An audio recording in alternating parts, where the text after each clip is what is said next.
Welcome to Get Real with me, Dr. Friedman. If you want to live with greater purpose, authenticity, and empowerment, this is your time to upgrade your belief systems, unlock your true potential, and discover the endless possibilities of you becoming the creator of your life. Welcome to Get Real with Dr. Friedman, my brand new podcast. I'm so glad that you're watching this first episode and joining me here.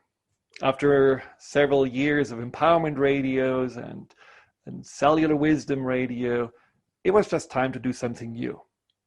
Get Real is still following the thread of just learning to know ourselves better and being able to navigate through life in more empowering ways.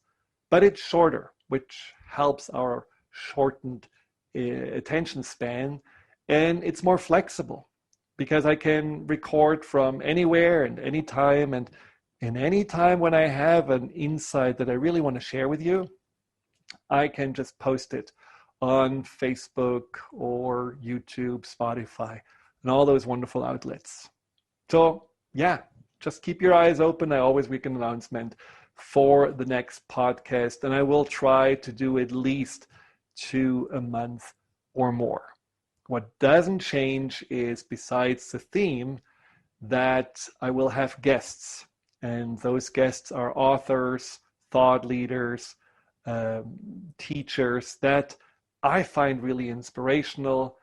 Their message is uplifting and empowering, and I just love to share those people and their work with you. So today, fitting to the name Get Real, which was, by the way, coined by my business manager, Miroki, thank you very much, who just put it out there, and I grabbed onto it because I know what it means to not feel real. So I want to talk about this. What is it to get real or be real, and why do we have so many difficulties to get there?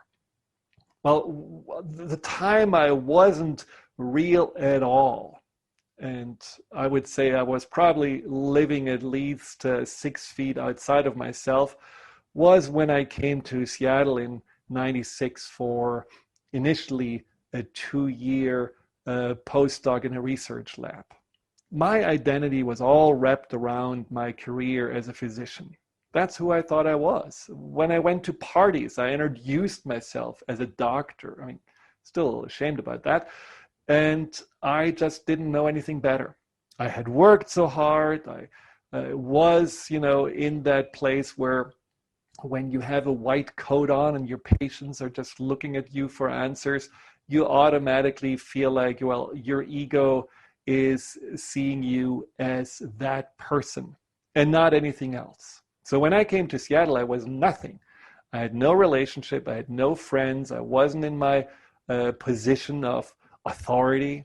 I was someone who entered into a lab, had no clue what he was doing, didn't speak English that well, and ultimately had no idea who he was, which showed up especially in my social interactions. When I went out on the weekend to make some friends, go to a pub or so, I always felt so self-conscious as soon as I entered the room. It was like everyone's looking at me, and I saw their little thought bubbles coming out of their head and telling themselves, well, who is this guy? Well, he's not from here. Oh, look at him. Well, he doesn't fit in here. He is an alien. And all those little thoughts, total assumptions. Probably everyone ignored me, although it's a little hard to ignore me because I'm 6'4" and I was a little bit European dressed. Anyhow, I don't think that 1% of the people there were judging me, but I felt 100% did, and that made me feel very insecure. So I tried to find ways to, hold on to something, to connect to something that I could say, well, that's me now.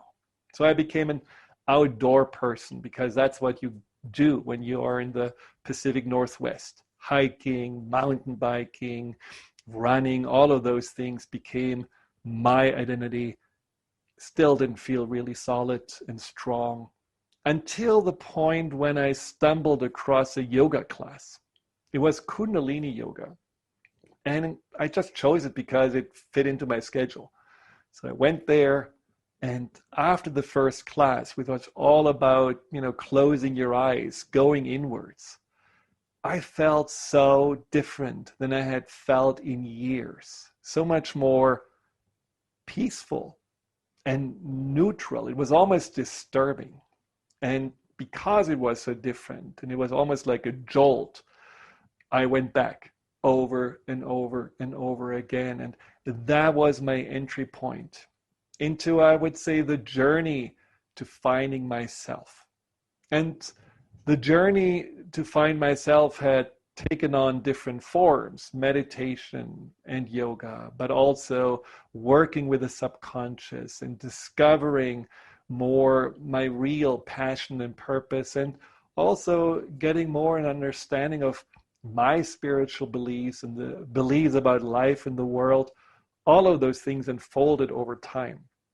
But it really started with curiosity about what is it that I don't know about myself? What is it what's inside of me that needs to be discovered? Like a client of mine said yesterday, that he felt there are all those seeds inside of him that somehow haven't come to fruition. And I bet you have a lot of seeds inside of you that somehow have been ignored for years. And it's time to discover them, to nurture them, and then let them grow and flourish. And that is what this show and what Get Real in general is all about. So how do we get unreal? How did I get unreal? And how did so many of my clients that I'm working with and helping on this journey to find themselves through the valley of depression and anxiety, how do they get real? Well, what people have been describing to me, and I can so much relate to this, it's this basic sense of insecurity that we are struggling with, that feeling of somehow not being good enough. I remember a time when I was little where I just assumed I was good enough. I just assumed that I was perfect the way I was, innocent, completely myself, happy-go-lucky, a little sunshine. Well, until I got in trouble because I had bad grades or I messed up, and all of a sudden these kind of, punishments, and my parents certainly did a little bit of corporal punishment as well, so that wasn't very nice. That made me very insecure. That made me feel like, oh, I need to perform. And so I was starting to, identify myself more with the expectations of others than really what I wanted and what I thought was my heart's desire. Now, a lot of people also get insecure because all they can see are their shortcomings, their failures, the last rejection. That's who I really am. I am how these people see me and how these people treated me. I am that messing up or that not reaching my goals, not accomplishing what I thought I would. That's who I am. And, that obviously is not really who you are, but again, this is like this prime thinking that we are more defined by what we are not capable of than but by what we are capable of, which is kind of backwards, right? And then there is also this, especially our achiever crowd has that becoming disconnected from themselves when they are striving for perfectionism, striving for those really high levels of performance and productivity, and it's never really good enough. They're never really fully satisfied. And even if they are reaching that one peak, there is another peak already around the corner that they then have to climb up to. And in that moment, your external ideas of whatever desires or goals you have become your identity. And it's not anything inside of you. It's again something that becomes like this whole mirage of, well, this is really your worthiness. And unless you are getting to that place, you are nothing. And what I see just so many people are struggling with is just that sense of hopelessness, that sense of not really feeling settled in with himself, feeling down on themselves. And there was a recent census that said that almost 50% of Americans feel this way. And even though we are living usually in a safe and comfortable place, most of us would say like, well, there's not really anything dramatically, well, apart from the pandemic and all those things that the last few years brought with them. But in general, we could say we could feel, let's say, at least satisfied or content. There is so much anxiety and there is so much fear that's going around, and that again, in my mind, has a lot to do with how we are relating to ourselves and how we see the world and ourselves in it. And often that's not a really good picture. And so what can we do? What do we need to do to become more our real self? Well, it has a lot to do with who wrote your owner's manual. And if you're going through life with a certain set of beliefs, a certain set of values and conditions, and you realize at some point, that's not really who I am. That's not really what I want to believe in. You need to rewrite your owner's manual. A client told me the other day that his owner's manual was passed down to him by his father, who said, you need to go to this high school, to that college, and once you are out of college, you need to get a job, and you need to make money to provide for yourself so that you then can marry your girlfriend. And he is a very free-spirited person, someone who I admire for his creativity and for his adventurous mindset. He was all of a sudden, squeezing himself into that owner's manual, into this idea of how he needed to be. And he got sick. He got seriously sick. He was struggling with an autoimmune disease. And at some point he thought like, well, maybe I'm going to actually check out. I don't know. He was scared. And that made him realize, wow, I put so much pressure on myself that I didn't allow myself to be myself or even question, what do I want? I was only trying to meet the expectation that was given to me, and that almost killed me. And maybe you can relate to that.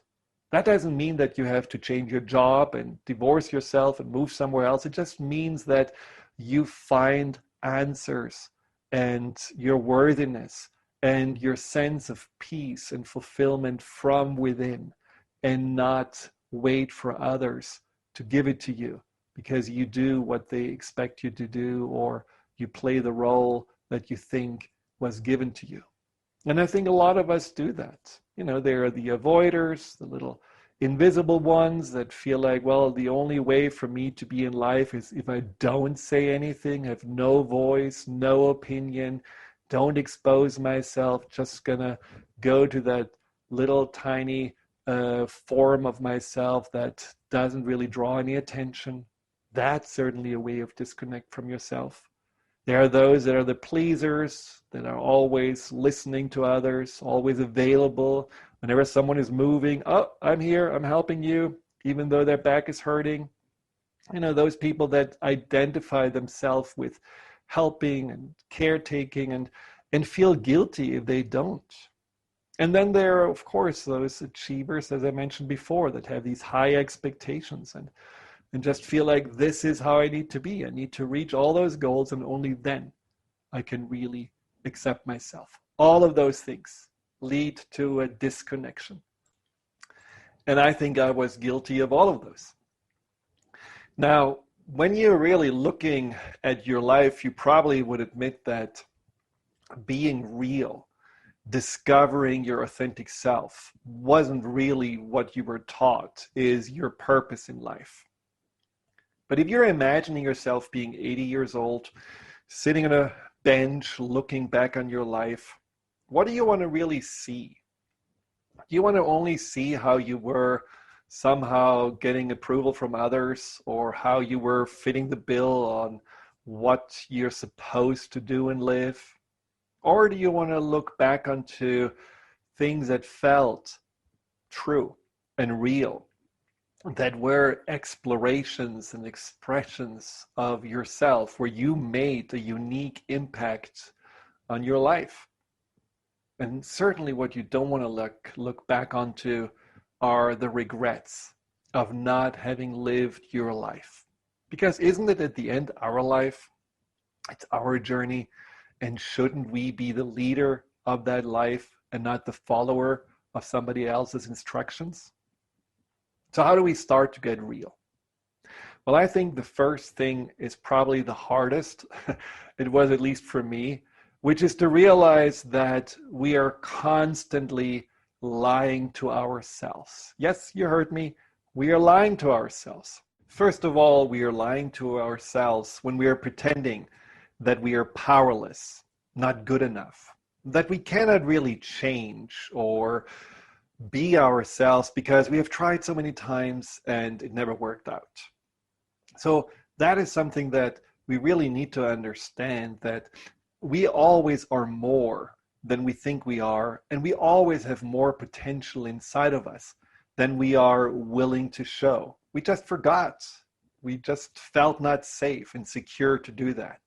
So that's a lie that we really have to somehow put aside. Now, another lie that I find a lot of people are doing, including myself again, is the lie of telling ourselves that we do actually want to change and that we want to become better. We want to do this course. We want to find a therapist or a coach. We want to eat healthier, and then we don't. We have all these great ideas and aspirations, and in the end, we let ourselves down. Maybe even we start something and then we drop it. That is one of the worst lies, because that means that you cannot rely on yourself, that you're not trustworthy. And if you're just thinking about how that feels to you when someone makes promises and doesn't follow through, well, that relationship is not really the best. And it's certainly not a person that you would have a lot of confidence in. So that is also something we have to stop. If we say we're going to do something, we need to do it no matter what. Rain, snow, sunshine, we have to follow through. So don't put too much on your plate. Don't have too high of an expectation or aspiration. Really just say, I'm going to make my changes.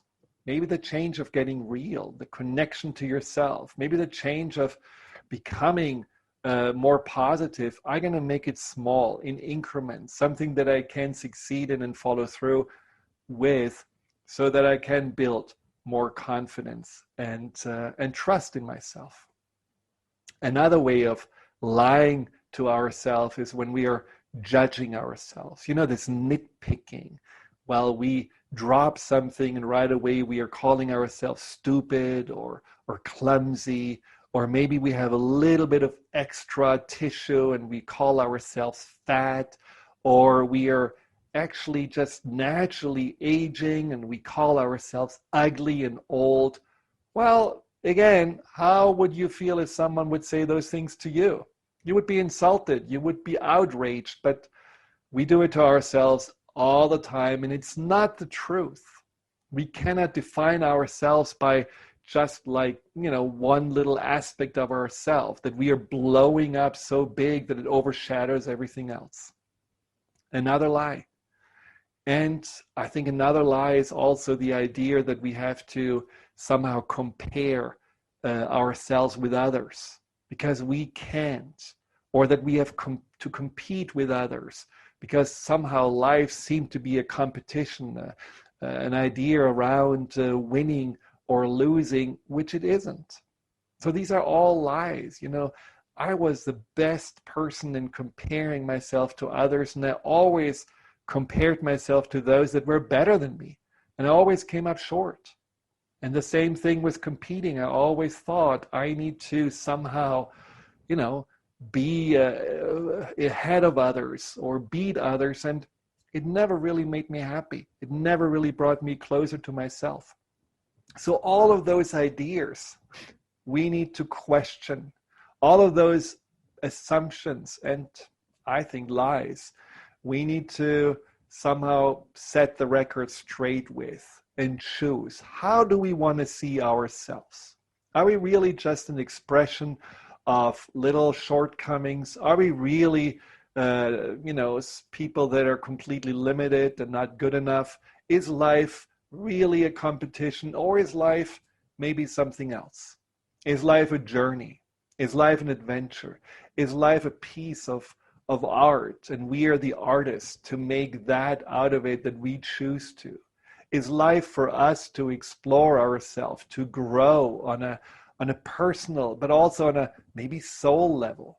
Is life for us to be our true self so that we can make the unique contribution that we are made or meant to make here in the world? Like everything is connected in a web.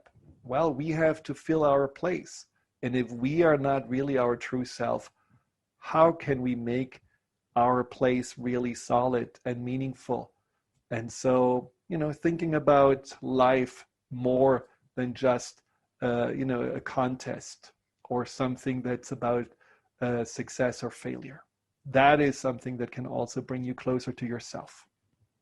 And I feel like, that when we are not lying to ourselves and getting real with ourselves, that also means that we are more truthfully facing our vulnerabilities, the things that we try to hide, our struggles, our fears, our anxieties, our sensitive sides that somehow no one really is allowed to see.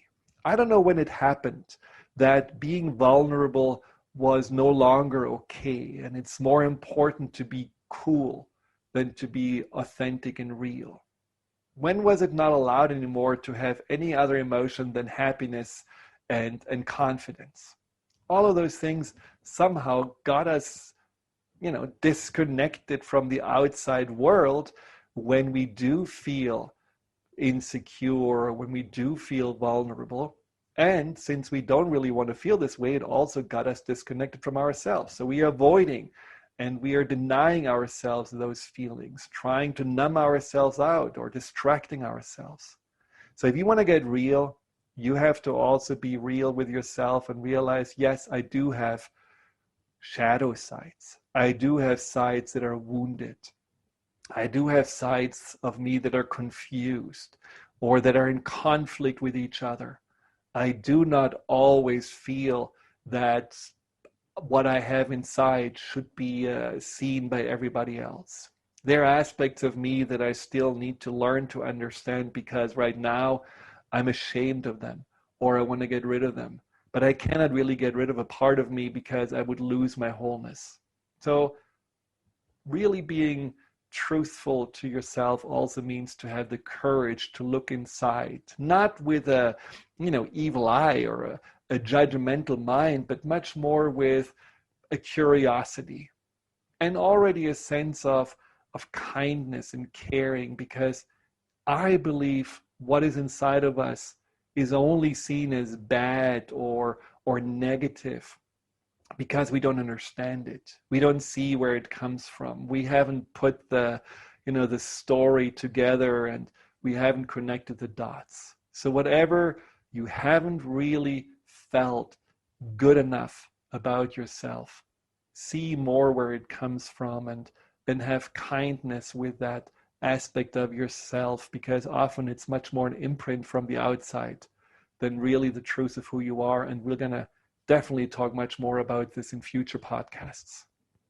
So curiosity, honesty, and being also serious about, yes, I want to be on this journey. I want to explore more who I am. That is how we start getting real. This is how we can get more in touch with ourselves. And for that, I want to give you a little challenge. And it's very simple. For the next few weeks, I want you just to set your timer on your phone or like a little alarm that beeps 3 times a day. And I want you just to write down 3 answers to the simple questions. How do I feel? What did I think right before the alarm went off? How does my body feel? These things can really just make you remember that, well, ultimately you are that center of your life. You just don't see it. You have been so distracted by the virtual world or by the people around you that you often don't even have a sense of yourself anymore.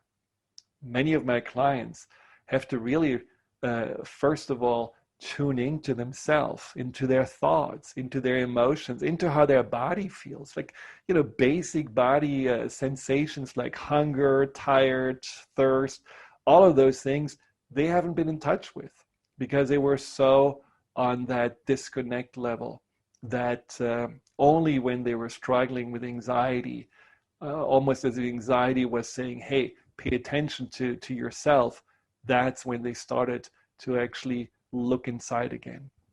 So let's do that. Let's just write down 3 times a day, how do I feel? What did I think just before? And how does my body feel? And what you're going to notice is simply that by doing this, you're not only, feeling more, you're paying attention to yourself, but you're also noticing that, well, maybe there are certain themes that are coming up. Well, I'm really noticing how stressed I am, or how worried I am, or how critical or negative I am.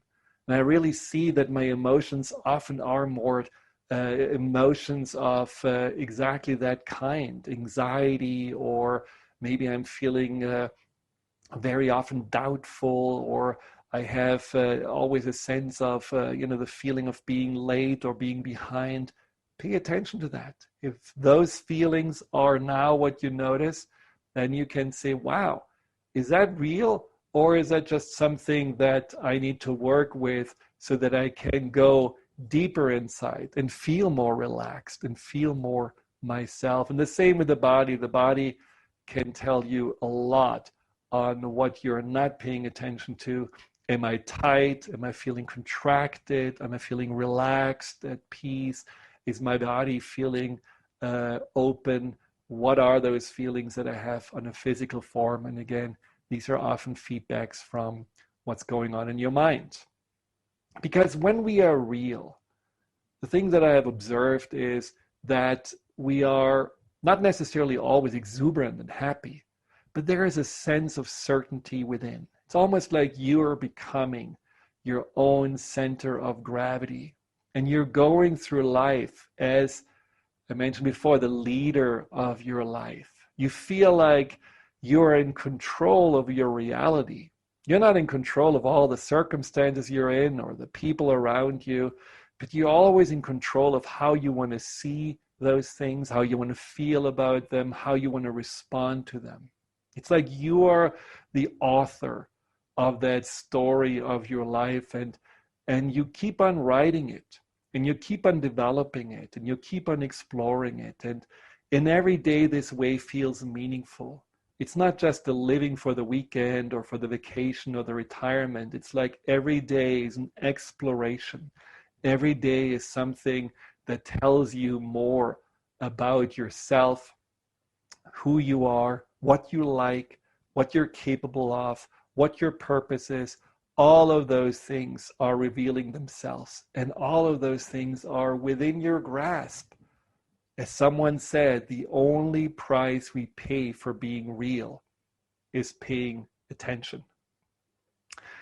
Well, on that note, I'm going to leave you with a quote of Friedrich Nietzsche, the German philosopher, who says, the individual has always had to struggle to keep from being overwhelmed by the tribe.